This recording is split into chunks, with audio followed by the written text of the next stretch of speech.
Good morning. ഇന്ന് നമുക്ക് discuss ചെയ്യാനുള്ളത് കവറേജ് റേഷ്യോസ് ആണ്. കവറേജ് റേഷ്യോസ് നമ്മൾ പറഞ്ഞിരുന്നു എവിടെ? ലിവറേജ് റേഷ്യോസ് പറഞ്ഞപ്പോൾ ലിവറേജ് റേഷ്യോസ് 2 ടൈപ്സ് ഉണ്ട്. സ്ട്രക്ചറൽ റേഷ്യോസ് ഉണ്ട്, കവറേജ് റേഷ്യോസ് ഉണ്ട്.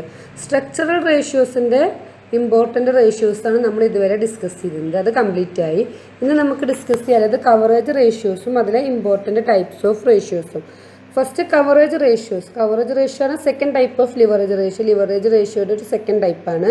It calculate from the statement of profit and loss account. Profit and loss അക്കൗണ്ടിലെ ഇൻഫർമേഷൻ യൂസ് ചെയ്തിട്ടാണ് എന്ത് ചെയ്യുന്നത്? കവറേജ് റേഷ്യോസ് കാൽക്കുലേറ്റ് ചെയ്യുന്നത്.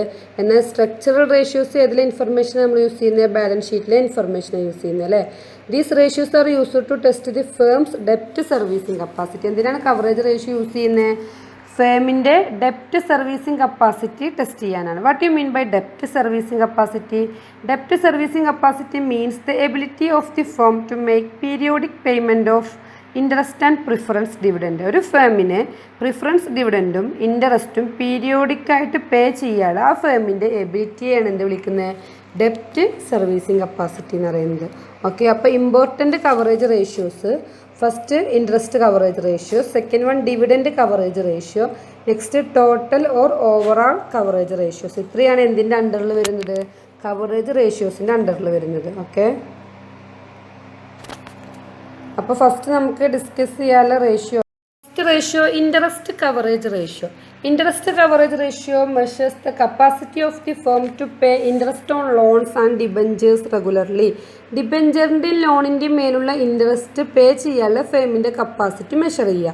Okay, it establish the relationship between operating profit and interest charges. Operating പ്രോഫിറ്റും ഇൻട്രസ്റ്റും തമ്മിൽ റിലേഷനാണ് എന്ത് ഇൻഡിക്കേറ്റ് ചെയ്യുന്നത്? Interest coverage ratio. Equation: interest coverage ratio is equal to profit before interest and tax divide by interest. Profit before interest and tax, ഇൻട്രസ്റ്റും ടാക്സും കൊടുക്കുന്നതിന് മുമ്പുള്ള profit divide by interest value ചെയ്ത് നമുക്ക് എന്ത് കിട്ടി? ഇൻട്രസ്റ്റ് കവറേജ് റേഷ്യോ കിട്ടി. Components: profit before interest and tax, interest. Okay, നമുക്ക് തന്നിട്ടുള്ള profit after interest and tax ആണെന്നുണ്ടെങ്കിൽ നമ്മൾ എന്ത് ചെയ്യണം? ആ പ്രോഫിറ്റിൻ്റെ കൂടെ ഇൻട്രസ്റ്റും ടാക്സും ആഡ് ചെയ്തിട്ട് എന്ത് കാണണം? Profit before interest and tax കാണണം. ഓക്കെ, അതിൻ്റെ സ്റ്റാൻഡേർഡ് അറിയുന്നത് ഐഡിയൽ സ്റ്റാൻഡേർഡ് 6 to 7 ടൈംസ് ആണ്. 6 ആവാം അല്ലെങ്കിൽ 7 ആവാം. ഓക്കെ, അതിൻ്റെ significance: it indicate the ability of the company to pay interest to creditors. ക്രെഡിറ്റേഴ്സിന് ഇൻട്രസ്റ്റ് പേ ചെയ്യാനുള്ള കമ്പനിയുടെ എബിലിറ്റി ഇൻഡിക്കേറ്റ് ചെയ്യുന്ന റേഷ്യോ ആണ് ഇൻട്രസ്റ്റ് കവറേജ് റേഷ്യോ. അതിന് നമുക്ക് എങ്ങനെ ഇൻ്റർപ്രറ്റ് ചെയ്യാം? The higher ratio is stronger is the ability of the company to pay interest. അല്ലേ, ഹയർ റേഷ്യോ കമ്പനിക്ക് സ്ട്രോങ്ങർ എബിലിറ്റി ഉണ്ടെന്ന് പറയാം. എന്നാൽ ലോവർ റേഷ്യോ ആണെങ്കിൽ നമുക്ക് എന്ത് പറയാം? കമ്പനിക്ക് വീക്ക് എബിലിറ്റിയാണ് to pay interest to creditors. Okay, then next second one dividend coverage ratio. It measure the ability of a company to pay dividend on preference shares carrying a fixed rate of dividend. അതായത് preference shares ഹോൾഡേഴ്സിന് dividend കൊടുക്കാനുള്ള കമ്പനിയുടെ ability, അതായത് preference dividend pay ചെയ്യാനുള്ള കമ്പനിയുടെ ability measure ചെയ്യാൻ use ചെയ്യുന്നതാണ് dividend coverage ratio. Equation: dividend coverage ratio is equal to earning after tax divide by preference dividend.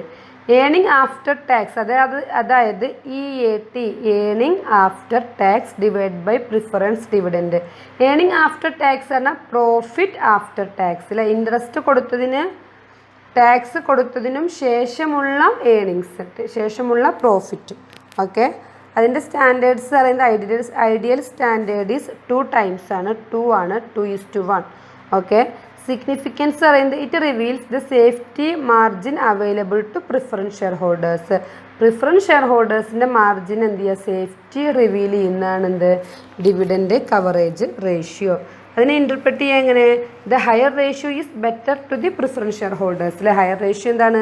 Preference share ഹോൾഡേഴ്സിന് ബെറ്റർ ആണ്, അതായത് അവർക്ക് എന്ത് കിട്ടും? അവരുടെ ഡിവിഡൻഡ് കിട്ടും നമുക്ക് പറയാം. Okay,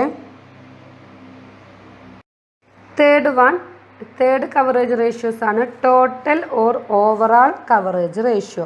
it also known as fixed charge coverage ratio എന്നും കൂടെ എന്തിനെ വിളിക്കുന്നുണ്ട്? ടോട്ടൽ കവറേജ് റേഷ്യോസിനെ നമുക്ക് വിളിക്കാം. It measures the ability of a company to service all fixed obligation out of its earning. ഒരു കമ്പനിയുടെ ഏണിങ്ങിൽ നിന്ന് അതിൻ്റെ എല്ലാ ഫിക്സ്ഡ് ഒബ്ലിഗേഷനും പേ ചെയ്യാനുള്ള കമ്പനിയുടെ എബിലിറ്റിയാണ് എന്ത് കവറേജ് റേഷ്യോ മെഷർ ചെയ്യുന്നത്, ഒരു ടോട്ടൽ കവറേജ് റേഷ്യോ മെഷർ ചെയ്യുന്നത്. Okay, equation total coverage ratio is equal to EBIT divided by total fixed charge. EBIT ആണ് earning before interest and tax. Earning means profit before interest and tax അല്ലേ. First components EBIT earning before interest and tax. Second one total fixed charges. Total fixed charges equal to interest on loans and debentures, preference dividend, lease pay. അതായത് fixed ചാർജായിട്ട് നമ്മൾ എന്തൊക്കെയാണ് പേ ചെയ്യുന്നത്, ഡിബഞ്ചറിൻ്റെയും ലോണിൻ്റെയും മേലുള്ള interest, preference dividend, lease പേയ്മെൻറ്റിൽ നമ്മൾ എന്തെങ്കിലും ലീസിന് എടുത്തിട്ടുണ്ടെങ്കിൽ അതിൻ്റെ പേയ്മെൻറ്റ്, അതൊക്കെ എന്തിൽ വരും ടോട്ടൽ ഫിക്സഡ് ചാർജസിൽ വരും.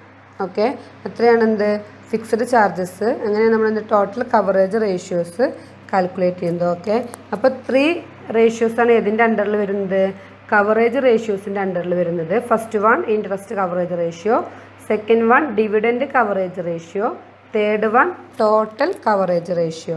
ഓക്കെ, അങ്ങനെയാണെങ്കിൽ നമുക്ക് പ്രോബ്ലം ചെയ്യാം. Question എഴുതിക്കോളൂ.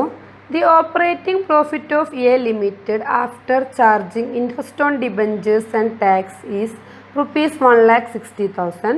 The amount of interest is ₹40,000 and provision for taxation is ₹80,000. Calculate interest coverage ratio. നമ്മുടെ എന്താ കാൽക്കുലേറ്റ് ചെയ്യാൻ പറഞ്ഞിട്ടുള്ളത് ഇൻട്രസ്റ്റ് കവറേജ് റേഷ്യോസ് ആണ് അല്ലേ. അപ്പോൾ ഇൻട്രസ്റ്റ് കവറേജ് റേഷ്യോ കാണാനുള്ള equation profit before interest and tax divide by interest അല്ലേ. നമുക്ക് തന്ന ക്വസ്റ്റ്യനിൽ പ്രോഫിറ്റ് എങ്ങനെയാണ് ആഫ്റ്റർ ചാർജിങ് ഇൻട്രസ്റ്റ് ആൻഡ് ഡിബഞ്ചറും ടാക്സും ഇൻട്രസ്റ്റും ചാർജ് ചെയ്തതിന് ശേഷമുള്ള പ്രോഫിറ്റാണ് ക്വസ്റ്റ്യനിൽ തന്നിട്ടുള്ളത് 1,60,000. നമുക്ക് വേണ്ടത് എന്താണ് ബിഫോർ ഇൻട്രസ്റ്റ് ആൻഡ് ടാക്സ് അല്ലേ. ഇൻട്രസ്റ്റിനും ടാക്സിനും മുമ്പുള്ള പ്രോഫിറ്റാണ്. അപ്പോൾ നമുക്ക് കിട്ടിയ പ്രോഫിറ്റ് ഇൻട്രസ്റ്റും ടാക്സും ലെസ് ചെയ്ത് കിട്ടിയ പ്രോഫിറ്റാണ്. അങ്ങനെയാണെങ്കിൽ നമുക്ക് അതിൻ്റെ ബിഫോർ കാണണമെങ്കിൽ എന്ത് ചെയ്യുക, ആ ഇൻട്രസ്റ്റും ടാക്സും എന്ത് ചെയ്യുക, നമുക്ക് കിട്ടിയ ആഫ്റ്റർ ഇൻട്രസ്റ്റ് ആൻഡ് ടാക്സ് പ്രോഫിറ്റിൻ്റെ കൂടെ ആഡ് ചെയ്യുക.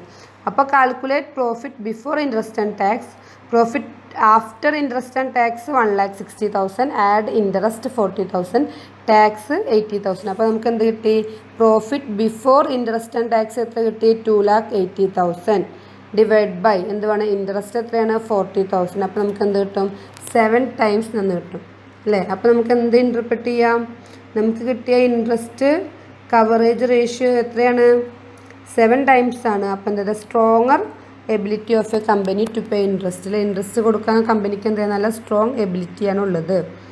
ഓക്കെ, എല്ലാവർക്കും ക്ലിയർ ആയല്ലോ. Thank you.